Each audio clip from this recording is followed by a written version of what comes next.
Hello dear students, तो आज हम क्वेश्चन नंबर 7 करेंगे 8.3 का, जो हमें कह रहा है 8.2 का, सॉरी, जो हमें कह रहा है milkman sold 2 of his buffaloes for 20,000 each.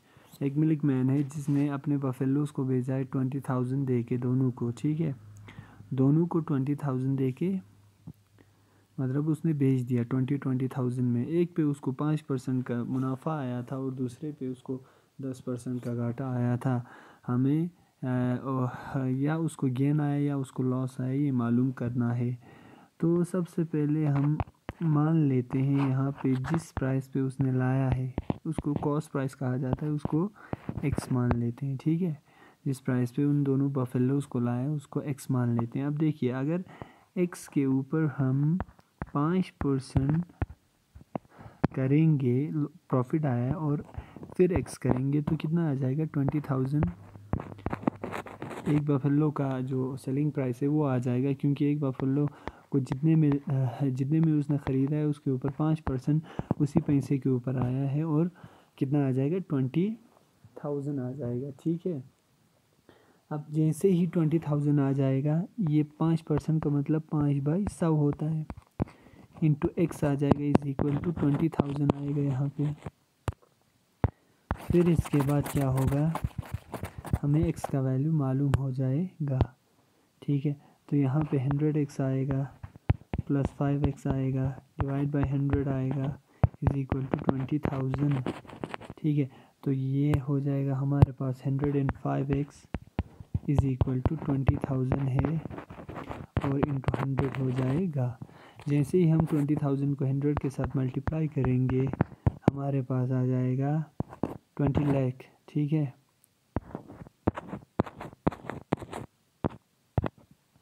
20 lakh आ जाएगा, और जैसे ही हम 20 लाख को 105 के साथ डिवाइड करेंगे, आप खुद डिवाइड करके देख सकते हो, 20 लाख को डिवाइड करेंगे 105 के साथ तो 19,047 इसका 19,047 रुपये इसका प्राइस आ जाएगा। यानी इतने में पहले बफेलो को उसने ख़रीदा है 19,047 रुपये में, इसीलिए तो इसको मुनाफा आया, ठीक है।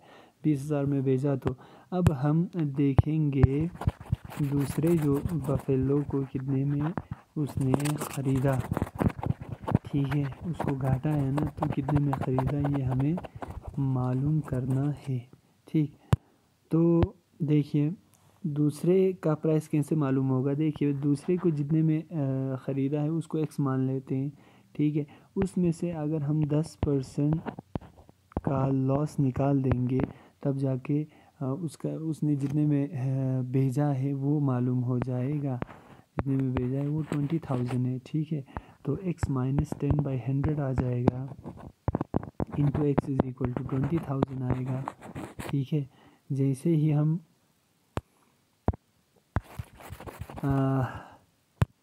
देखिए यहाँ पे x 100x आएगा, यहाँ पे 100x आएगा, माइनस 10x आएगा इज इक्वल टू, ये वहीं हो जाएगा, ये इसके साथ मल्टीप्लाई होके 1 10 100 20 लाख बन जाएगा, ठीक है।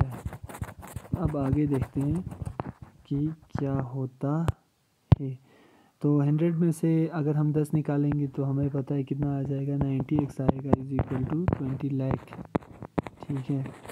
अब x का वैल्यू जैसे ही हम मालूम करेंगे, ये दूसरे बफेलो का कॉस्ट प्राइस है जिसको 10% के घाटे पे इस बंदे ने, इस मिल्कमैन ने भेजा है। तो जैसे ही हम 20 लाख के साथ डिवाइड करेंगे किसका, 90 का, तो हमारे पास 22,222 आ जाएगा, यानी 22,222 रुपया इसका इतने में इसने मतलब ख़रीदा है। तो इसको घाटा आना चाहिए, बिल्कुल घाटा है, 22,222, ठीक है। अब देखिए ख़रीदा है इसने कितने में, वो हम देख लेते हैं पहले। टोटल इसने कितने में ख़रीदा है वो मालूम कर लेते हैं, यानी ख़रीदने का प्राइस दोनों बफेलो का यहाँ पे हमें निकल गया है यानी 22,222 है, उसके ऊपर 19,047 प्लस कर लेते हैं तो हमें ये आपको जितने में दोनों बफेलो को ख़रीदा है वो मालूम हो जाएगा। 9 आ जाएगा, 4 2 6 आ जाएगा, यहाँ पे 2 का 2 11 आ जाएगा 4, यानी 41,269 रुपये में इसने ख़रीदा है और भेजा कितने में है 20,000 प्लस 20,000 कितना हुआ 40,000। तो इसको क्या आया है ऑब्वियसली घाटा आया है। और कितना घाटा आया है क्योंकि इसने देखो कॉस्ट प्राइस जो इसका है यानी जितने में इसने ख़रीदा है वो बहुत ज़्यादा है और जितने में भेजा है वो कम है, तो इसको 1,269 रुपया का घाटा आया है। 1,269 रुपये का इसको लॉस आया है, वही हमें निकालना था। ओवरऑल लॉस है, यानी ओवरऑल जो लॉस आया उसको 1,269 रुपये है। ठीक है, तो ऐसे हमें इस क्वेश्चन नंबर 7 को करना था।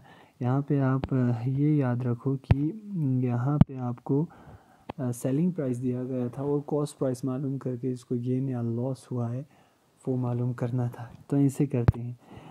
अब क्वेश्चन नंबर 8 है, टीवी का प्राइस 13,000 है, सेल टैक्स इसके ऊपर 12% चढ़ा है। ठीक है, find the amount that Vinod will have to pay if he buys it. ये बिल्कुल ईजी है, अगर इसको ख़रीदना है तो कितना इसको चार्ज करना पड़ेगा। तो टीवी का प्राइस है 13,000, टीवी का प्राइस है कितना 13,000 और इसके ऊपर इसको टैक्स लगता है, सेल टैक्स है ना, सामान ख़रीदते समय इसको टैक्स लगता है 12% का सेल टैक्स लगता है। तो देखिए 12% किस पे लगेगा 13,000 के ऊपर। ठीक है, तो सेल टैक्स का असली कीमत निकालने के लिए हम 12% इंटू 13,000 करना पड़ेगा असली वैल्यू निकालने के लिए। तो 12/100 आ जाएगा यहाँ पे इंटू 13,000। तो यहाँ से 2 ज़ीरो कट जाएंगे और 130 को जैसे ही हम मल्टीप्लाई कर लेते हैं 12 के साथ जब हम 130 को मल्टीप्लाई कर लेते हैं तो हमारे पास 1560 आता है। कितना आता है 1560, यानी इसको इतना चार्ज पे करना पड़ेगा। 12% का मतलब है 1,560 रुपया 13,000 के ऊपर पे करना पड़ेगा। तो एक्चुअली इस को ख़रीदने के लिए 13,000 के ऊपर 1,000 कितना देना पड़ेगा 1,560 आया था हमें देना पड़ेगा 1,560 रुपये। देखिए 1,560 रुपये इसके ऊपर देना पड़ेगा तो 6 आ जाएगा 14,560 रुपये में ये टीवी अगर कोई ख़रीदना चाहे, विनोद ख़रीदना चाहे तो इसको 14,560 रुपया देना पड़ेगा। ये एक इजी सा क्वेश्चन था जो आप समझ गए होंगे।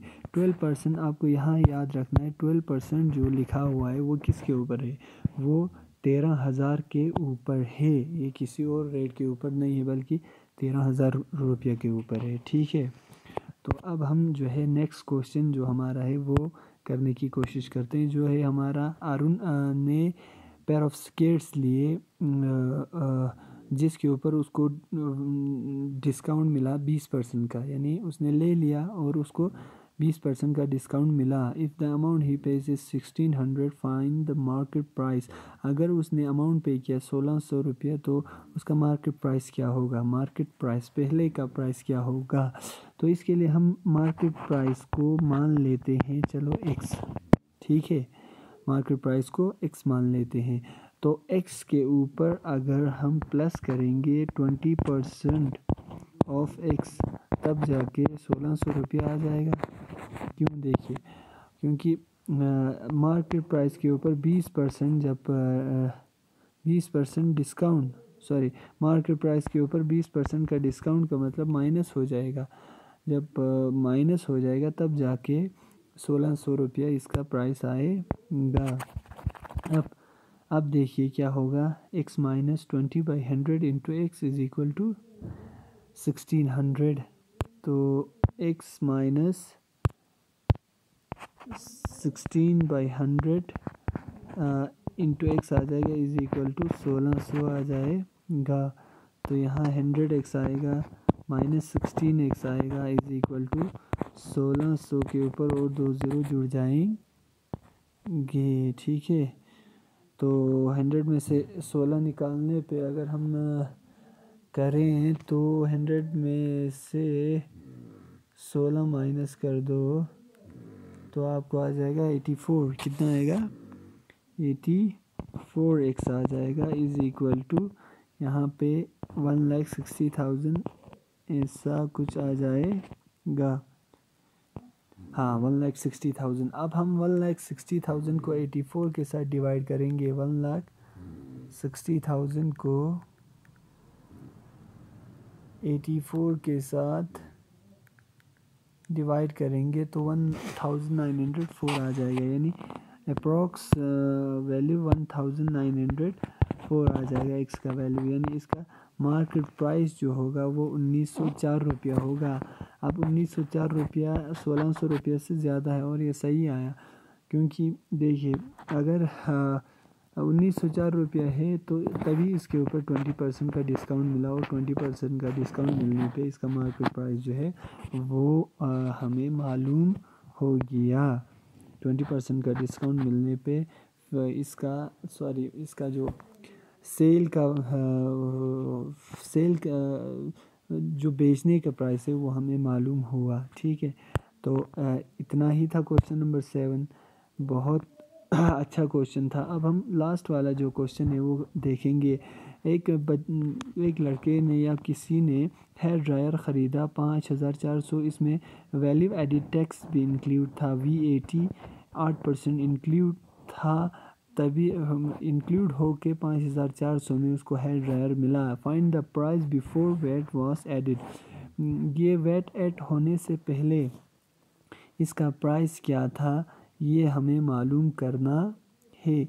अगर हम देखिए उस प्राइस को फिर से हम x मान लेते हैं। वैल्यू एडिड टेक्स्ट वाले लगाने से पहले का प्राइस बिफोर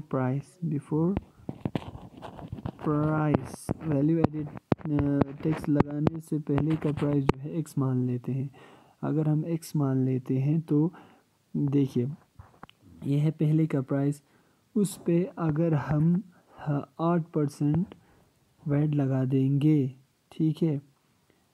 पहले वाले प्राइस के ऊपर 8% का वैट लगा देंगे, मगर किसके ऊपर है? एक्स के ऊपर। हमेशा याद रखिए ये एक्स के ऊपर वैट, तब जाके इसका प्राइस जो है 5,400 हो जाएगा, ठीक है।